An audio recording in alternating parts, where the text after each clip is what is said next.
یہ جہاں پر رسول اللہ صلی اللہ علیہ وسلم ٹھہرے ہوئے تھے یہ ایک ہی جگہ ہے. تو اس کا یہ آئیڈیا تھا، تو یہ درست آئیڈیا تھا. آپ صلی اللہ علیہ وسلم نے اس کی بات سنی. پھر اس نے بتایا کہ مجھے بتانے والے نے جس طرح بتایا، اور اگر اس کا بتانا درست ہے کہ جس دن سے مکہ سے قافلہ نکلا ہے اس دن سے لے کر آج کے دن اس قافلے کو، اس لشکر کو، وہ سامنے نظر آنے والے دور پہاڑ کے پیچھے ہونا چاہیے. یہ بھی اس کا آئیڈیا درست تھا. جب اس نے بتا دیا تو آپ صلی اللہ علیہ وآلہ وسلم سے اس نے کہا کہ اب آپ بتائیے کہ آپ کون ہیں. تو پھر آپ صلی اللہ علیہ وسلم نے فرمایا کہ ہم پانی سے ہیں، اور اتنی بات فرمائی. اور یہ فرمانے کے بعد حضرت ابو بکر صدیق رضی اللہ تعالیٰ عنہ کو لے کر واپس لشکر کی طرف تشریف لے آئے. آپ صلی اللہ علیہ وآلہ وسلم نے رات عشاء کے وقت وہاں سے بدر کے قریب ترین چشمے پر نزول فرمایا. یعنی وہ جو جگہ تھی تیت نامی جگہ، وہاں سے یہ چشمے کے جو قریب تھا بدر کے، وہاں پر تشریف لے آئے اور وہاں پر آ کر رکے. تو اس موقع پر حضرت حباب بن منذر نے عرض کی کہ یا رسول اللہ صلی اللہ علیہ وآلہ وسلم کہ اس جگہ پہ جہاں ہم ٹھہرے ہیں کیا ہم اس سے آگے پیچھے ہو سکتے ہیں؟ کوئی گنجائش ہے؟ اللہ تعالیٰ کا حکم ہے یا آپ نے کوئی جنگی حکمت عملی رکھی ہے؟ تو آپ صلی اللہ علیہ وآلہ وسلم نے ارشاد فرمایا کہ یہ ہماری جنگی حکمت عملی ہے. تب حباب نے عرض کی کہ یا رسول اللہ آپ آگے تشریف لے چلیں، اور وہاں قریش کے قریب ترین ایک چشمہ ہے، اس پر ہم پڑاؤ ڈال دیتے ہیں. آپ صلی اللہ علیہ وآلہ وسلم نے حباب کی اس مشورے کو پسند فرمایا، اور آدھی رات گزرنے کے بعد آپ صلی اللہ علیہ وآلہ وسلم لشکر کو لے کر قریش کے لشکر کے قریب ترین چشمے کے اوپر تشریف لے کر وہاں پڑاؤ ڈال دیا. اس طرح جنگی حکمت عملی کے تحت جو دوسرے چشمے تھے بدر والے وہ بند کرا دیے گئے، اور آپ صلی اللہ علیہ وآلہ وسلم جس چشمے پر پڑاؤ ڈالا تھا اس کو تعمیر کر کے حوض بنا دیا گیا، اور پھر اس میں پانی وغیرہ بھی جمع کر دیا گیا. اس طرح میدان کے شمال مشرق میں اونچے ٹیلے پر حضرت سعد بن معاذ رضی اللہ تعالیٰ عنہ کی نگرانی میں ایک دستہ بنایا گیا جس نے ٹیلے پر ایک چھپرا بنا دیا. یعنی کہ کپڑا اوپر ڈال کے، تو ایک کمرہ ٹائپ تو نہیں تھا لیکن کہہ سکتے چھپرا ہی تھا، وہ بنا دیا گیا وہاں سے. خوبی یہ تھی کہ وہاں سے پورا میدان جو تھا بدر کا نظر آتا تھا. تو آپ صلی اللہ علیہ وسلم سے عرض کی گئی یا رسول اللہ آپ یہاں تشریف فرمائیں، اور یہاں پہ بیٹھ کے آپ پورے میدان کا جائزہ بھی لیتے رہیں گے اور دیکھا جا سکتا ہے. پھر اس کے بعد لشکر کی ترتیب کی گئی. رسول اللہ صلی اللہ علیہ وآلہ وسلم نے لشکر کو ترتیب دیا، میدان جنگ میں تشریف لے گئے،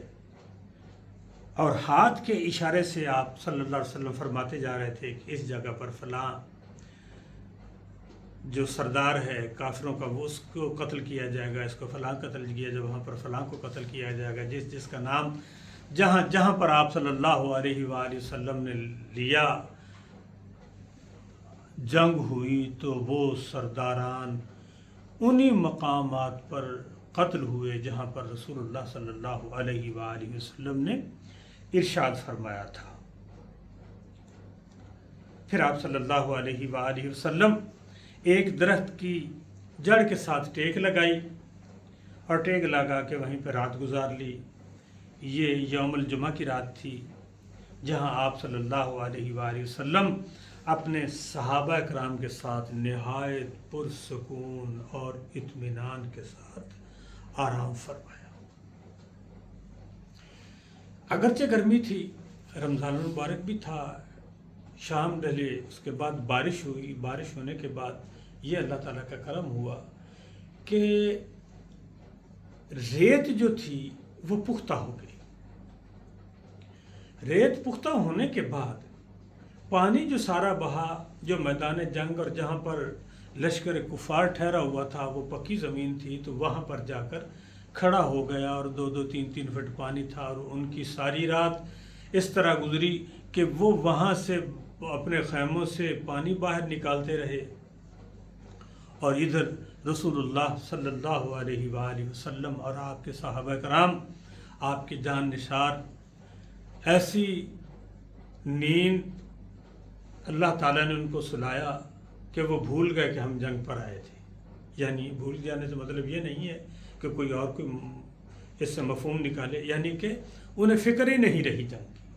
دن کے تھکے ہوئے، سفر کیا ہوا تھا، بارش ہو گئی، بارش میں پھر ہوائیں چلی اور اتنی غشی کی نیند ہوئی کہ ہر چیز بھول گئے۔ اور اس گہری نیند کے ساتھ ساتھ اللہ تعالیٰ نے کرم یہ فرمایا اہل ایمان پر کہ فرشتوں کو اللہ تعالیٰ نے بھیجا، وہ آئے، وہ آ کر فرشتوں کے جسم کو دباتے تھے، انہوں نے اس طریقے سے ان کو دبایا، اتنا سکون پہنچایا کہ وہ ان کی تھکاوٹ بھی دور ہو گئی، تھکاوٹ کے اثرات بھی دور ہو گئے، اور اس کے ساتھ یہ ہوا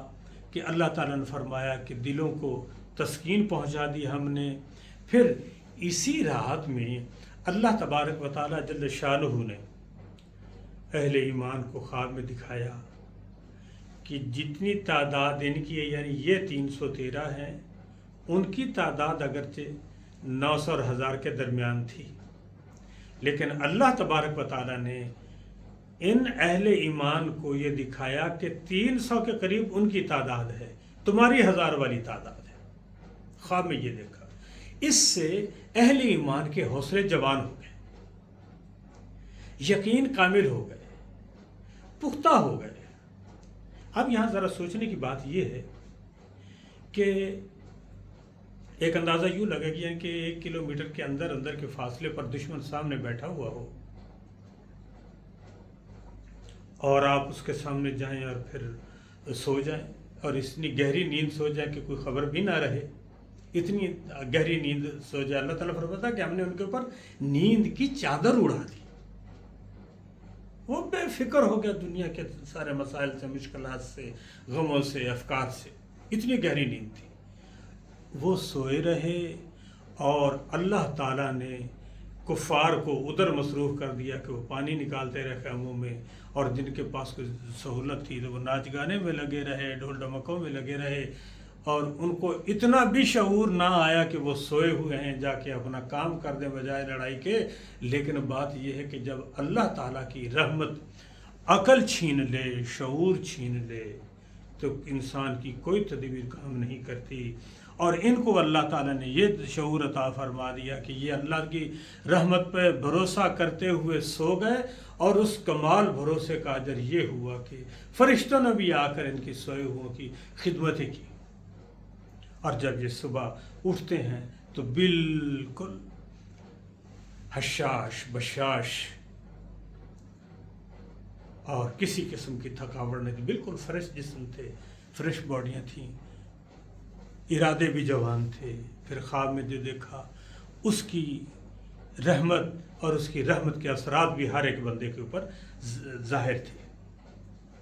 یہ رات جمعۃ المبارک 17 رمضان المبارک 2 ہجری کی رات تھی۔ آپ صلی اللہ علیہ وآلہ وسلم رمضان المبارک کی 8 یا 12 تاریخ کو مدینہ المنورہ سے روانہ ہوئے تھے، اور آپ کو پہنچتے پہنچتے یہ 17 تاریخ کی رات یہاں پر آپ نے گزاری۔ پھر صبح ہوتی ہے، جنگ کی تیاریاں ہوتی ہیں، آپ صلی اللہ علیہ وآلہ وسلم اہل ایمان کی صفیں درست، آپ صلی اللہ علیہ وسلم نے صفیں درست فرما دی۔ ادھر سے کفار کی فوج بھی میدان میں آتی ہے، تو جنگ کا آغاز کچھ اس طرح ہوتا ہے کہ کفار کی طرف سے سب سے پہلے ایک ہی خاندان کے عتبہ، دوسرا اس کا بھائی شیبہ، جو دونوں ربیعہ کے بیٹے تھے، اور تیسرا ولید جو عتبہ کا بیٹا تھا، انہوں نے اپنی سب سے الگ ہوتے ہی ہوئے دعوت مبادرت دی۔ مقابلے کے لیے انصار کے 3 جوان نکلے، ایک عوف دوسرے معوض، یہ دونوں حارث کے بیٹے تھے اور ان کی ماں کا نام افرا تھا، تیسرے عبداللہ بن رواحہ تھے۔ قریشیوں نے جب یہ قریب گئے تو قریشیوں نے پوچھا کہ تم کون ہو؟ تو انہوں نے اپنا تعارف بتایا۔ پھر انہوں نے اعلان کیا کہ نہیں، ہمارے جیسے لوگ ہمارے سامنے لاؤ، ہم سردار ہیں تو ہمارے سامنے سردار ہونے چاہیے۔ جب وہ واپس آئے تو آپ صلی اللہ علیہ وآلہ وسلم نے فرمایا عبیدہ بن حارث تم اٹھو، حمزہ، علی تم اٹھو۔ تو تب یہ تینوں لوگ اٹھے اور قریشیوں کے قریب پہنچے تو انہوں نے پوچھا کہ آپ کون لوگ ہو؟ تو انہوں نے بتایا اور اپنا تعارف کروایا۔ تو پھر انہوں نے کہا ہاں ٹھیک ہے، اب تم ہمارے ہمسر ہو، ہم تمہارے ساتھ جنگ کریں گے۔ ان کے ساتھ مارکہ آرائی ہوئی۔ حضرت عبیدہ جب سے سب سے معمر تھے، زیادہ عمر والے تھے، عتبہ بن ربیعہ سے مقابلہ کیا،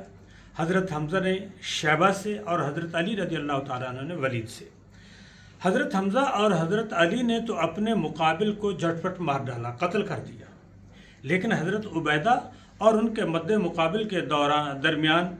ایک وار کا تبادلہ ہوا، پھر دونوں میں ایک نے دوسرے کو گہرا زخم دیا۔ اتنے میں حضرت علی اور حضرت حمزہ اپنے اپنے شکار سے فارغ ہو کر آئے اور انہوں نے آتے ہی عتبہ کا کام کر دیا۔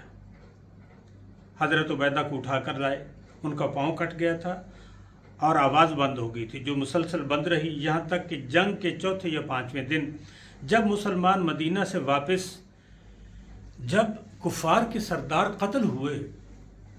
تو کفار کے حوصلے ٹوٹ گئے۔ شیطان ان کے ساتھ شیخ نجد کی حیثیت سے آیا ہوا تھا، اس کی پہچان تھی شیخ نجد، وہ آیا ہوا تھا۔ راستے میں شیطان کفار قریش کو یہ کہتا ہوا آتا رہا، جگہ جگہ پہ مختلف مقامات پر، یہاں تک کہ میدان بدر میں بھی یہ کہنے لگا کہ تمہاری اتنی بڑی تعداد ہے، تمہارے پاس اسلحہ ہے، ہر چیز ہے، آج کے دن تمہیں کوئی شکست نہیں دے سکے گا۔ اور پھر جب ان کے سردار سب سے پہلے قتل ہوئے تو دیکھ کر شیطان بھی رک گیا، ان کے حوصلے پست ہوئے، دوسرے لوگوں کے بھی۔ مگر ان تینوں کے ایک ساتھ قتل ہونے کے بعد انہوں نے ایک ساتھ حملہ کرنے کی دعوت دے دی اور سارے حملہ آور ہوئے تو اہل ایمان بھی ان کے سامنے ڈٹ گئے۔ حضور اکرم صلی اللہ علیہ وآلہ وسلم اپنے مقام پر جہاں سے بیٹھ کے سارے دیکھ رہے تھے، وہاں پر بیٹھے ہوئے تو آپ صلی اللہ علیہ وسلم رات سے ہی اہل ایمان کے لیے دعائیں کر رہے تھے اور بارگاہ الہی میں درخواست کر رہے تھے کہ مولا کریم جو تو نے ہمارے ساتھ وعدہ فرمایا ہے اسے پورا فرما۔ عرض کرتے تھے کہ یا اللہ، اگر آج کے دن یہ مٹھی بھر مسلمان شکست کھا گئے تو پھر اس روئے زمین پر تمہارا نام لینے والا کوئی نہیں رہے گا۔ اللہ تبارک و تعالی جل شانہ نے حضور اکرم صلی اللہ علیہ وسلم کی دعاؤں کو درجہ قبولیت عطا فرمایا اور 1000 فرشتوں سے مدد فرمائی۔ جب گھمسان کی جنگ یعنی کہ آپس میں ایک دوسرے کے سامنے ہو گئے تو فرشتے ترتیب کے ساتھ نازل ہونا شروع ہوئے تو ان کو شیطان نے دیکھ لیا، اور شیطان چونکہ کفار کی سائڈ میں کھڑا ہوا تھا، یہ دیکھا اس نے آسمان کی طرف اور دیکھتے ہی یہ بھاگا۔ اس کے ایک ہاتھ میں ایک جوتی تھی اور دوسری پہنی ہوئی تھی۔ جب یہ بھاگنے لگا تو ابو جہل نے اس کو دیکھا، تم کہاں جا رہے ہو، کہاں بھاگ رہے ہو؟ اتنی دیر لاتے لاتے کہنے لگا میرا تمہارے ساتھ کوئی تعلق نہیں، میں اللہ تعالیٰ سے بہت ڈرتا ہوں، تمہارا میرا لینا دینا کوئی نہیں ہے، تمہیں نہیں معلوم میں ان لوگوں کو، ان مسلمانوں کی مدد کے لیے آتے دیکھ رہا ہوں جن کو تم دیکھ نہیں سکتے۔ جب اس نے فرشتوں کو دیکھا تو شیطان وہاں سے بھاگ گیا تھا، اور جب فرشتوں کی آمد ہوئی تو حضور اکرم صلی اللہ علیہ وآلہ وسلم نے حضرت ابوبکر صدیق رضی اللہ تعالیٰ عنہ کو بلایا اور فرمایا کہ صدیق دیکھو، اللہ تعالیٰ کی طرف سے فرشتوں کی مدد آ گئی ہے، اب دیکھنا کچھ ہی دیر کے بعد یہ شکست کھائیں گے اور الٹے پاؤں بھاگ جائیں گے، پیٹھ دکھا کر بھاگیں گے کفار، تو ایسا ہی ہوا، جب فرشتے تشریف لائے، جنگ میں آئے تو انہوں نے کفار کی گردنیں اڑا دی،